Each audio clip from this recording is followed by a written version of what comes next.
வரும் விளம்பி வருடம் தனுசு ராசிக்கு எப்படி இருக்கும் என்று பார்க்கின்ற பொழுது, விளம்பி வருடம் என்பது வருகின்ற ஏப்ரல் 14ஆம் தேதி முதல் 2018 முதல் 2019 ஏப்ரல் 13ஆம் தேதி வரை உள்ள காலமாகும். தனுசு ராசிக்கு எப்படி இருக்கும் என பார்க்கின்ற பொழுது, தனுசு ராசி என்பது குருவின் ராசி ஆகும்.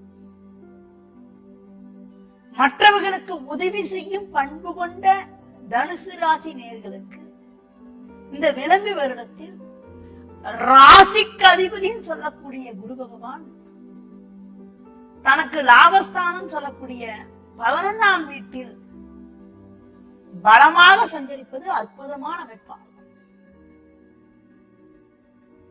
குரு 11ஆம் வீட்டுல சஞ்சரிக்கிறதுனால பண நடமாட்டம் என்பது ஓரளவுக்கு திருப்திகரமாக இருக்கும். தொழில் வியாபாரத்துல லாபகரமான பலன்களை அடைவதற்கான யோகங்கள் இருக்கிறது. உங்கள் ராசியிலே சனி அமைய பெற்று, தனுசு ராசிக்கு 7 சனியில ஜென்ம சனி நடக்குது. இந்த ஆண்டு முழுவதும் ஜென்ம ராசியில சனி சஞ்சரிக்கிறதுனால உங்களுக்கு பார்த்தா ஆரோக்கியத்துல சற்று அக்கறை தேவை. உணவு விஷயத்துல சற்று கட்டுப்பாடோடு இருக்கணும். அது மட்டும் இல்லாம இந்த வருஷத்துல பாத்தீங்கன்னா சர்வகிரகமான கேது 2லும் 8ல் ராகுவும் சஞ்சரிக்கிறது. அதனால குடும்பத்துல பாத்தீங்கன்னா கணவன் மனைவியிடையே தேவையில்லாத கருத்து வேறுபாடுகள் அதிகரிப்பதற்கான வாய்ப்புகள் ரொம்ப ரொம்ப அதிகம். நெருங்கியவர்களால் நிம்மதி குறைவு ஏற்படும். ஆண்டு இறுதியில் கூட ராகு கேது சஞ்சாரம் மாறினா கூட, ராகு கேது பெயர்ச்சி ஆனா கூட கேது ஜென்ம ராசிக்கு 7 ராகும் வரப்போகுது. அதாவது மாசி 1ஆம் தேதி என்று பிப்ரவரி 13, 2019 வாக்கியப்படியும், மார்ச் 6, 2019 திருக்கணிதப்படியும் ராகு கேது பயிற்சி ஏற்பட்டது. அப்படி பயிற்சி ஏற்படுகின்ற போது கூட பாத்தீங்கன்னா ஜென்ம ராசியில கேது 7 ராகு. இந்த அமைப்பெல்லாம் கூட அவ்வளவு சொல்லிக்கிற அளவுக்கு பெரிய சிறப்புன்னு சொல்ல முடியாது.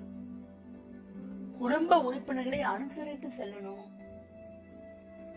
அது மட்டும் இல்லாம மருத்துவ செலவுகளை முடித்த வரைக்கும் குறைச்சிக்க பாக்குறது, வீண் செலவுகளை சற்று குறைத்துக் கொள்வது மிக மிக நல்லது.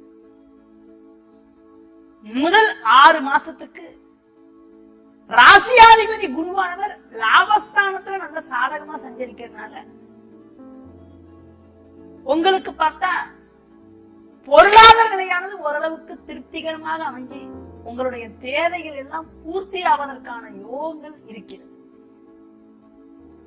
தடைப்பட்ட சுபகாரியங்கள் கைகூடக்கூடிய அமைப்பு, பிள்ளைகளால் அனுகூலங்கள், உற்றார் உறவினர்களால் சாதகமான பலன்கள் எல்லாம் கூட ஏற்படுவதற்கான வாய்ப்புகள் முதல் 6 மாசத்துக்கு உண்டு.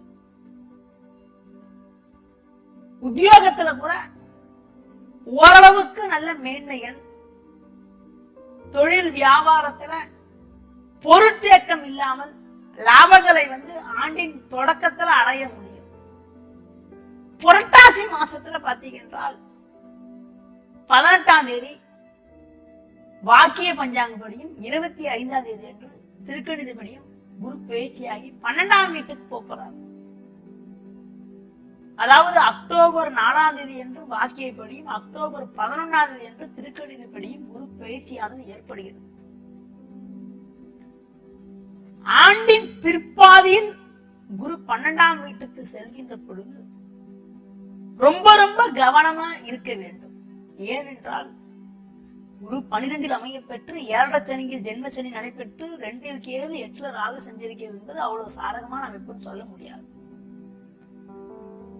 பொதுவாக ஒரு புதிய முயற்சிகள் ஏதாவது மேற்கொள்ள வேண்டும், திட்டமிட வேண்டும் என்று நினைத்தால் அதனை ஆண்டின் முற்பாதியில மேற்கொள்வது ரொம்ப ரொம்ப சிறப்பு.